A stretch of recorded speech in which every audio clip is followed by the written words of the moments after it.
නිවසේ මෙවැනි මතුපිට රැඳෙන විස බීජ 99.9%ක්ම විනාශ කරන විම් ක්ලීනර්ස්.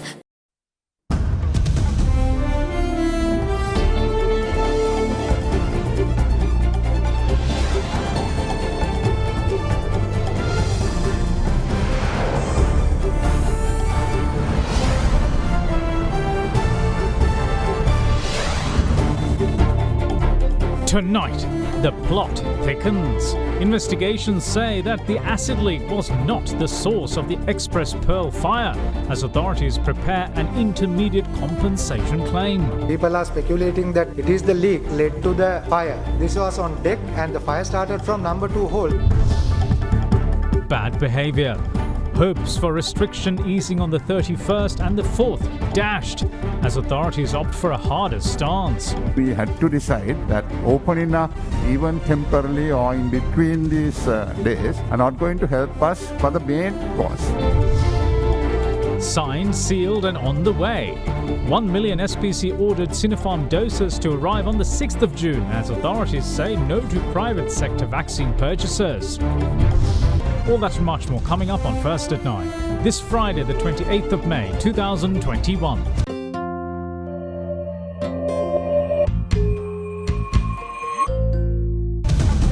From AdaDerana, this is AdaDerana First at 9, live from Studio 24 in Colombo. Good evening and welcome to First at 9. I'm Dhamike Kanai. Now then, the Marine Environment Protection Authority is set to make an intermediate claim from the owners of the MV Express Pearl, which unleashed Sri Lanka's biggest marine disaster. The claim will be made to cover the immediate costs incurred during the evolving situation.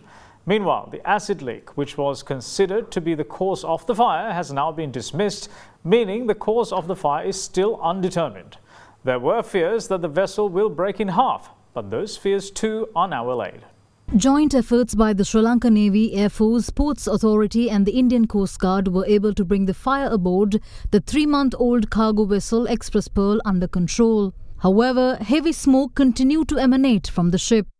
The ship and its containers were ravaged by the fire and the owners of the vessel declared a constructive loss, which in maritime terms translates to the cost of repair of a damaged item being more than its current value.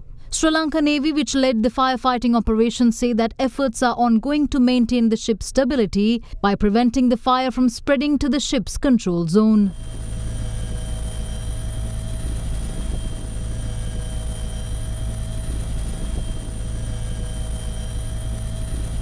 During a media briefing today, Colombo Harbour Master Captain Nirmal Silva offered clarification on the cause of the fire, casting doubt over the popular theory that a chemical leak from a container being the cause of the fire. The presence of the dangerous cargo was declared. It is a requirement to declare and it has been declared. It is the leak. People are speculating that this led to the fire. This was on deck and the fire started from number 2 hole. So there will be investigations done by the proper surveyors to ascertain how it turned out. And regarding the leak, this has gone to both ports with the same condition and they have worked there with the same condition. This particular leak was not a very dangerous situation because it was reported at that time and little after a fire was reported, then it became dangerous. If we came inside and with the request, then we could have considered doing what their request of reworking the container. But unfortunately things turned out otherwise, and since then we assisted the best possible way with our resources to contain the situation. He added that the ship had followed the due protocol and elaborated as to why the inbuilt system failed to douse the fire. For a fire in the cargo hold, the ships are equipped with a fixed firefighting system of flooding with CO2. When they had the first one around noon time, they have done that and they said the situation was brought under control. Then subsequently when it came around about 2 hours later, they said they have used all their fixed firefighting medium, and so what has happened was apparently the hold was not sealed due to some leakage. So whatever the CO2 which they sent in would have leaked out. That is why the fire in the hold was not extinguished. Otherwise, it's a tried and tested system by the naval architects. Captain Silva went on to say that Sri Lanka is obliged to respond to a distress call and do the utmost to fix the situation. This happens. Sometimes the containers which are discharged here waiting for transshipment, also we get these leaks. This is not a new thing. We do these rework operations. We also have an obligation to help because we are saying a maritime hub or a transshipment hub. Then we should be able to assist and facilitate all those services which go in with the normal shipping business. When someone is in distress and requesting assistance, we have to provide that assistance to save the life, property, and then our marine environment. So that obligation is there. We can't get away. The cargo, chemicals and plastic noodles from the vessel have wreaked havoc along the coastal lines, exposing the Sri Lanka seas to a marine disaster. වෙරළට නම් දැවන්ත හානියක් සිද්ධ වෙලා තියෙනවා.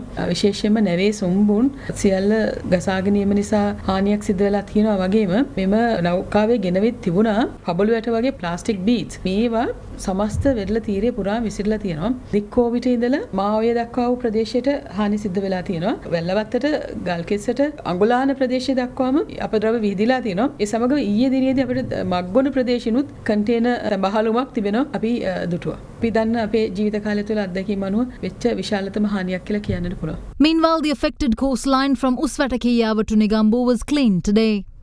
250 Air Force personnel were deployed to clear the Dungalpitia beach and more than 100 Navy personnel were deployed to clear the Sarakua beach. Meanwhile, with AdaDerana reporting on the risk of waste and oil from the stricken vessel entering the Negombo lagoon, measures were taken to protect the lagoon by laying a boom from the Mankuli bridge.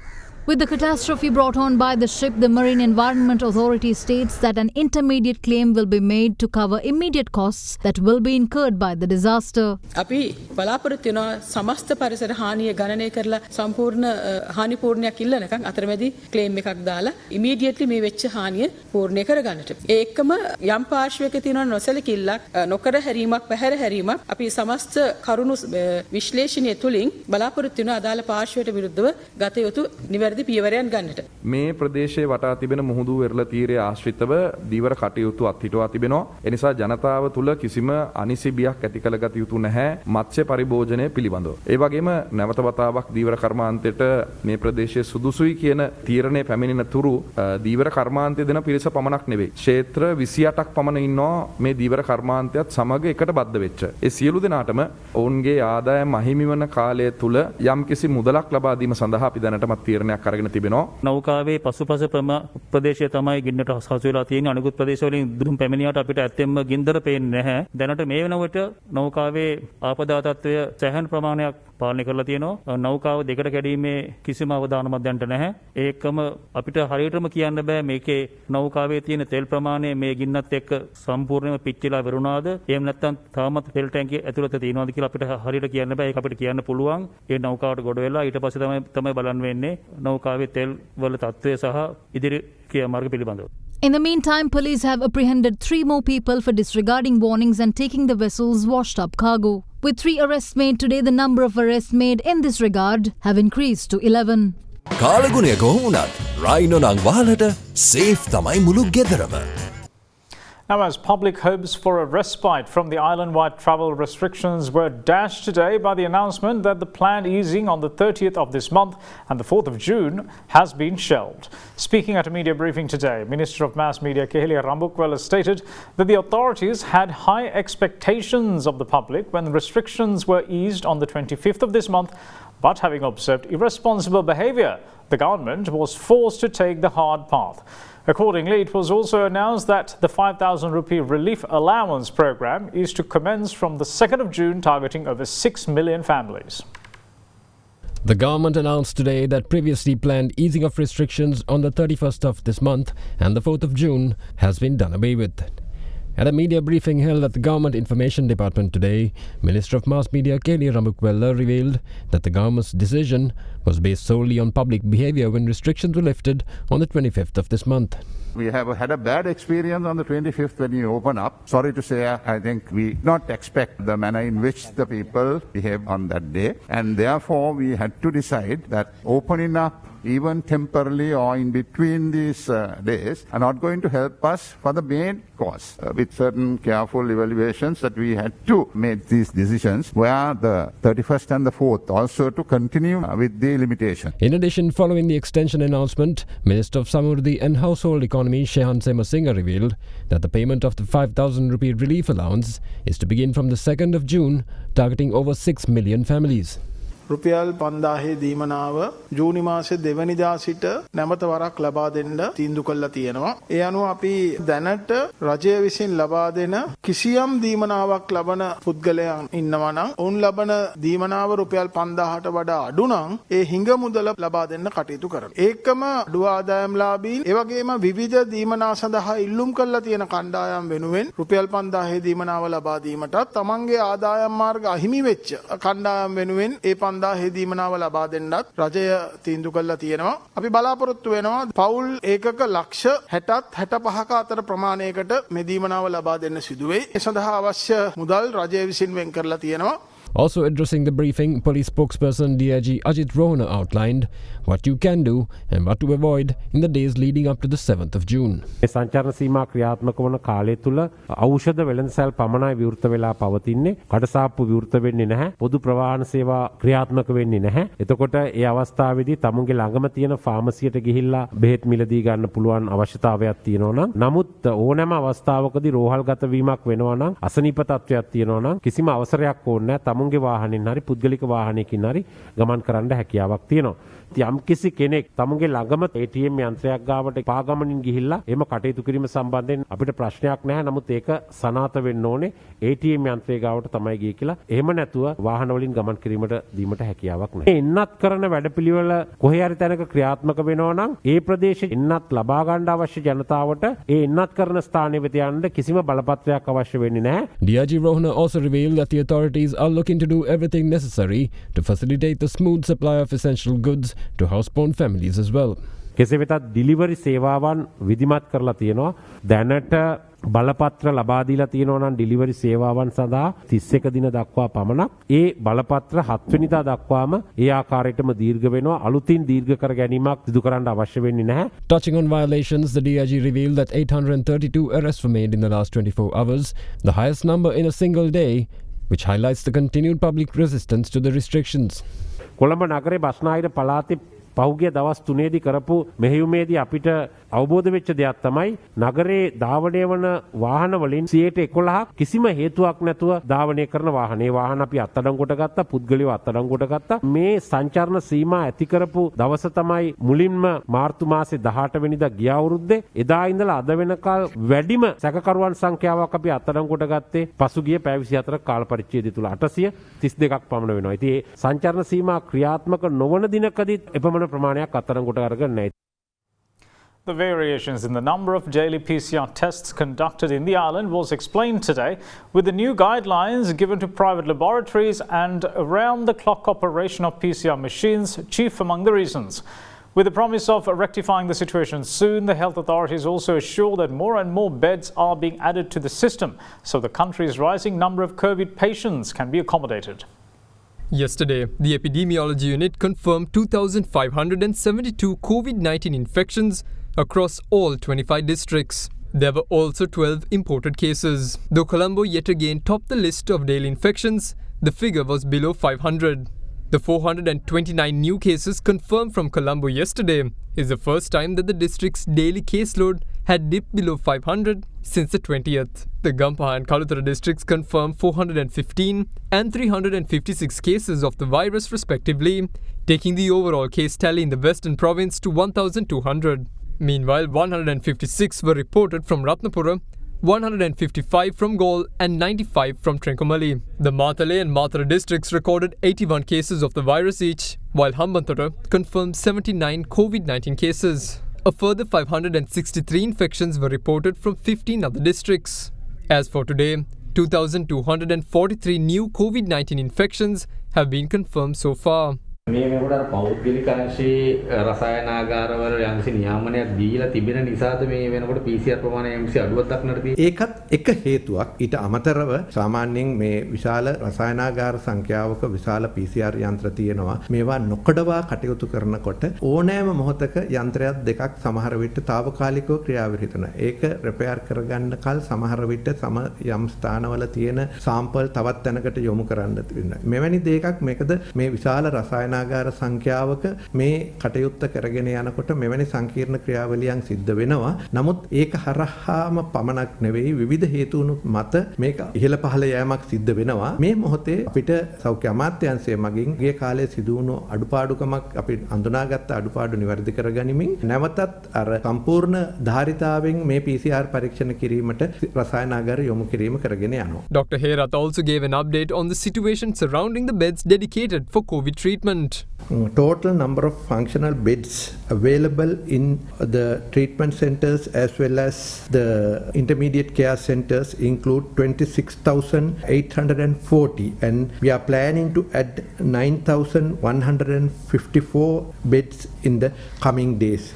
Meanwhile, Sri Lanka's overall number of COVID-19 related deaths rose by 27 yesterday to 1,325. Though they were confirmed as COVID-related deaths yesterday, the fatalities had actually taken place between the 22nd and the 27th of this month. 13 of the victims had died due to COVID pneumonia, while the remaining 14 had suffered from underlying health conditions while also developing COVID pneumonia. In the meantime, 2,573 COVID-19 patients recovered from the virus today, raising the overall island's number of recoveries to 146,362. As such, the number of active COVID-19 cases in Sri Lanka currently stand at 29,617.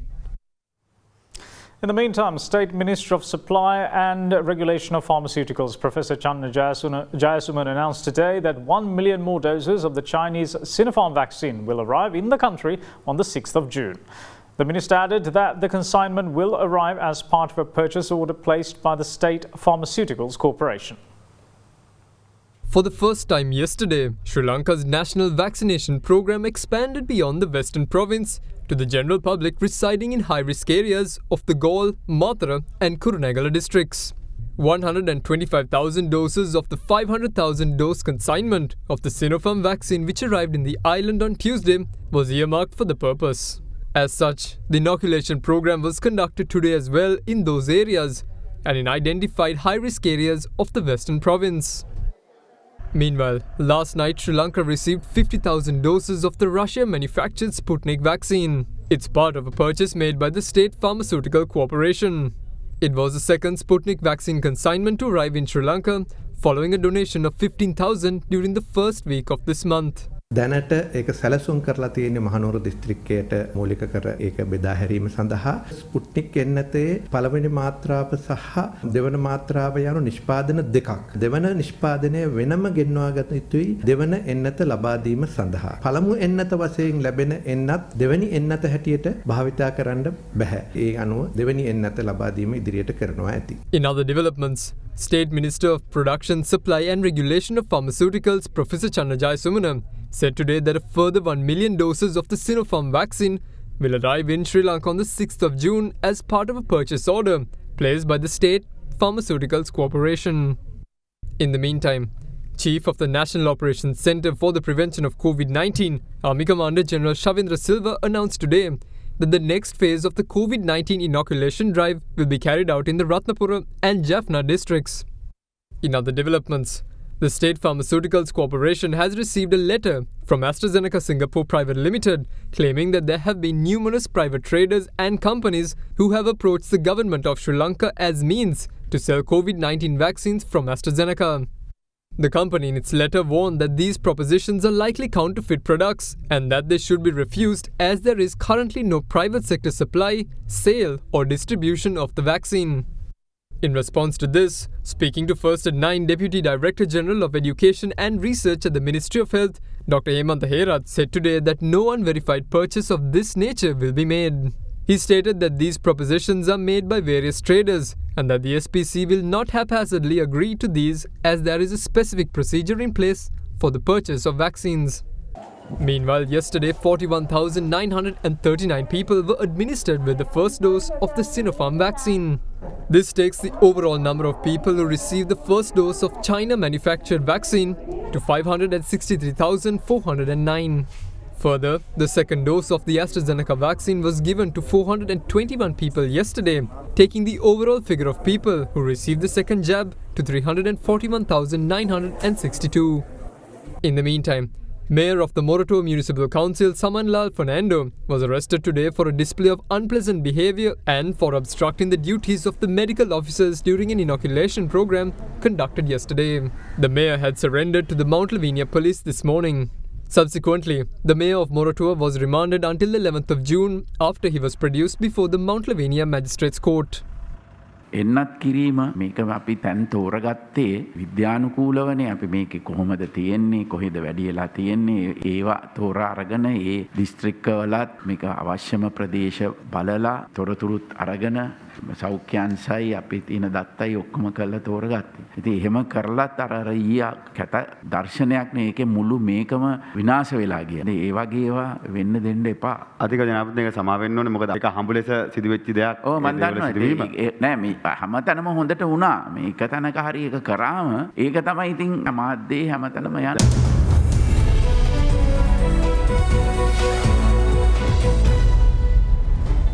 Welcome back. You're watching First at 9. Now, Sri Lankan shares closed higher today after a two-day market holiday as the financial and industrial sectors gain, resulting in the all-share price index closing at 0.76% higher at 7,333.42 points, while the S&P SL20 index of more liquid stocks gained 1.02% or 29.84 points to close at 2,955.71. Now, with that, here's Dimantha Matthew to bring you the day's stock market report. Looking at the upcoming week, we feel that it is the last few days for the earnings to be resales, and with the positive earnings that is there in the market and also supported by the settling effect of the COVID-19 situation with the continued travel restrictions, we feel that confidence levels of the investors will further improve in the upcoming week. So we are seeing the upcoming week to be a very positive week with investors entering back into the market with a very positive attitude, and that is likely to help the market to be on an upward trajectory. On the sectors, we feel that banking and insurance sectors are likely to be positive. However, the biggest interest is likely to continue in the material sector, while selected companies in the capital goods sector is also likely to be of interest. Foreigners may continue to be on the selling side. That's what we've seen over the past few months, and it is unlikely to change in the upcoming week as well. So with the investors interested in the market and coming back to the market, we feel that the overall turnover levels and activity levels is likely to remain on the high side. Now, after a two-day public holiday, the rupee remained unchanged at 202.88 cents to the US dollar after closing at the same level last Tuesday. Now, let's take a look at how the Sri Lankan rupee traded against other major currencies during the day.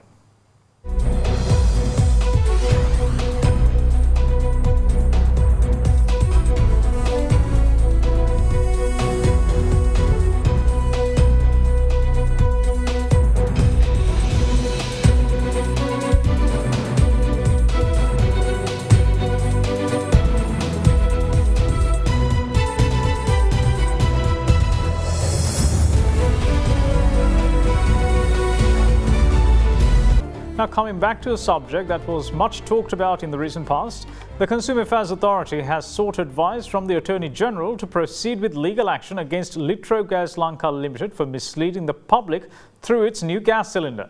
Litro came under fire for veering away from their usual practice of marking the cylinder's capacity in kilograms and instead marking it in litres. The new cylinder weighs 2.9 kilograms less than the previous 12.5 kilogram gas cylinder. Pointing to the rise in global gas prices, several LPG companies called for a price hike that was shot down by the government. In such a backdrop, Litro Gas Lanka Limited introduced a new domestic gas cylinder to the market, veering away from their usual practice of marking the cylinder's weight in kilograms. The new domestic gas cylinder had its capacity marked in litres. However, the move came under fire from the Consumer Affairs Authority for several illegal factors in the new product, labelling it misleading to the public.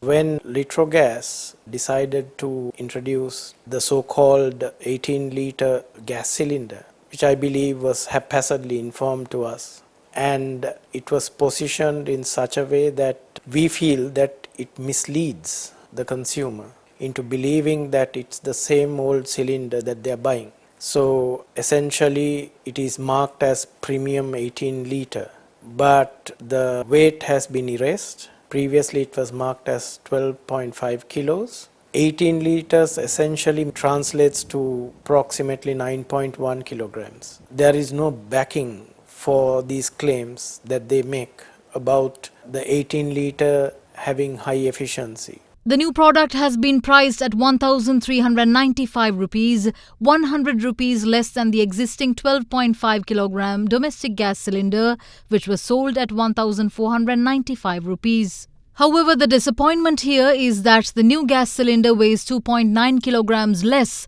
than the 12.5 kilogram gas cylinder. We have got guidance from the Moroto University where we have sent the samples for testing.